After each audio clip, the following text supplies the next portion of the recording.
Welcome back and welcome to Alyssa McCLelland. Thank you. Thanks for having me. We're really happy to have you here. Alyssa is the creator of a web series that Reese is actually very keen to bring to our attention. Yes, thank you very much. I would like to show you one of my new favourite pieces of the interweb.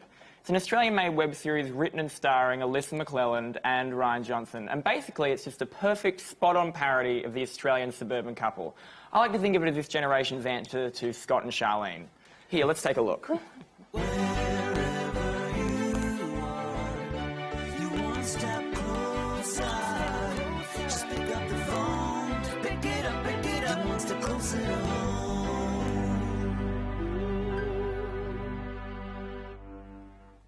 Suspicion, sex, paleo diets, front-loader washing machines, oh, the drama. Imagine Neighbours, but they're trying to be funny and the characters are believable.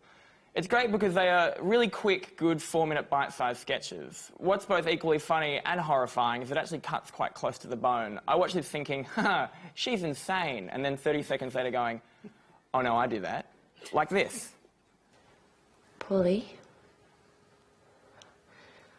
I think it's time we try and start a family.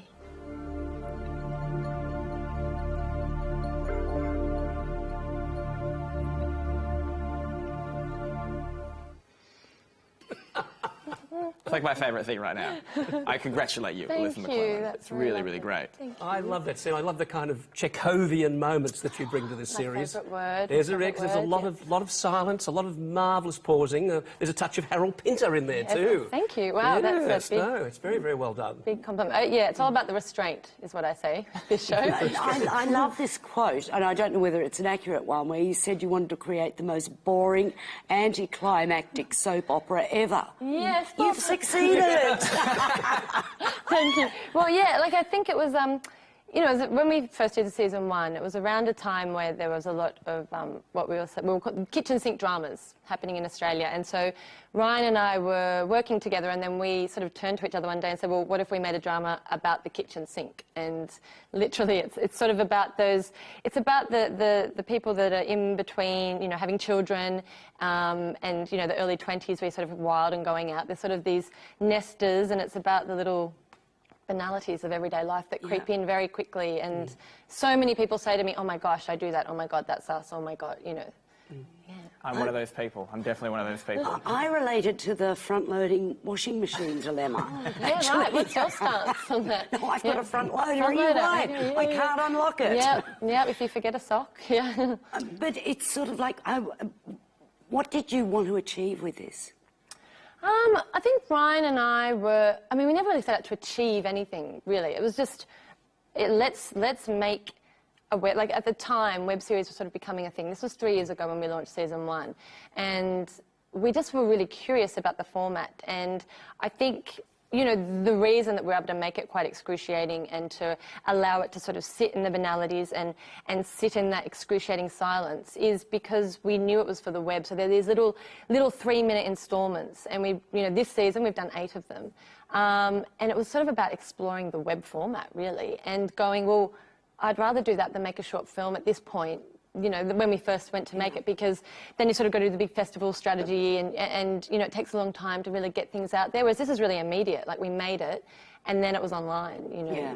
Did you make it in a way that, like, would you want to put something like this into production for TV or anything like that? Yeah, like I mean, that would be amazing, but it was honestly, let's really explore this new, you know, the idea of doing web series. I mean, they're so popular now, and it's leading, it's this whole other world of content. I mean, that US show High Maintenance, Horizon, which is one of the ones, the Australian ones, it's very successful, and, you know, then they're all leading now into, you know, like High Maintenance just did Vimeo on demand, and it's just this other little way of getting your stories and, you know, your little points of views out there that you can do really quickly, you know. Do you think just YouTube is kind of the way to do it now?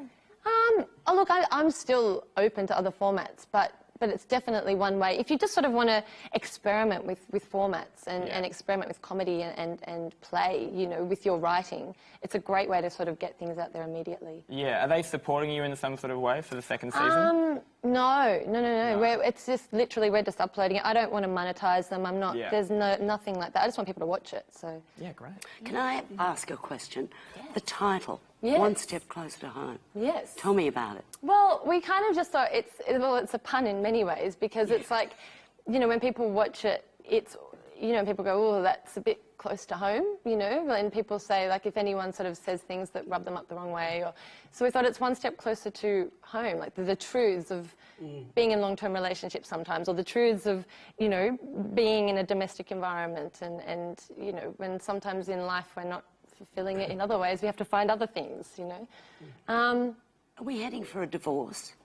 There is so many wild storylines that we have in store. So potentially. Because, you know, it's really amazing, but it is absolutely obsessive after a while. I mean, when I first saw the first episode, I'm going, what the hell is this? You And know? I think a lot of people... And then you watch another and another, and you're hooked again. I'm getting sick of this television business. I'm an addict. It's like it takes you a couple episodes to get on the wavelength of it, Yes. and then as soon as you get it and you get what's going on, then you just have to keep clicking. And because there's such quick little, you know, 4 minutes is kind of the longest one, right? Yep, so you can just keep exactly. going through and keep going through. I watched them in like an hour and was just like, I Yeah. want more, I want more. Yeah, well, it's like 25 minutes from, you know, to watch all of them. And I think you're right. Like, I think tonally there's not really anything quite as dry as that in Australia. Like, there's dry, but then we sort of go even further. So I think it takes 2 episodes to kind of go, right, Yes, I see the world. And It's definitely a more British kind of format kind of thing. The British television seems to be a lot more in that kind of drier kind of things, I think. It might be totally banal and ask how you make any money out of it. Well, we don't. It was, I mean, that's, and you know, maybe we should think about that. But yeah, we don't. Look, the first season, Ryan and I just literally put on our credit cards. Everyone worked on it for free. You know, it cost less than $5,000. And I think that's another joy of the internet is that you're also shooting smaller ratios, and you know, it's sort of smaller screens. So. Then second season, I won a scholarship from the InStyle magazine and Audi. They did a InStyle Woman of Style award that I won, and so I invested half of the scholarship into it. And the production company that I'm with put the rest in. So this last season we made for about just over 10 grand. We should explain the production company you mentioned is a commercials production company, amongst other things, and you'll become a major commercials director after this. Yeah. So I'm signed as a director to a company called Finch, and they're based in Australia and in New Zealand, and they're awesome. So it's been Just very busy. one quick question before we have to finish up. Yeah. Just that whole concept of you and Ryan writing and performing, because I tell you, the performances are great too. Yes, they are, and the direction's great. So is it that familiarity that you've already written, you just... I think so, because but it is very hard. The restraint thing is a big thing too, because you know, you have to sort of, you can never let any scene get too funny, haha. You know, it has to all be. But I think that the fact that Ryan and I write it and we're already crafting the performance as we write it makes it quite easy once you're on set. And we rehearse it a lot because I know that I'm directing it, so I don't want to have to be sort of rehearsing it when we get on set. And we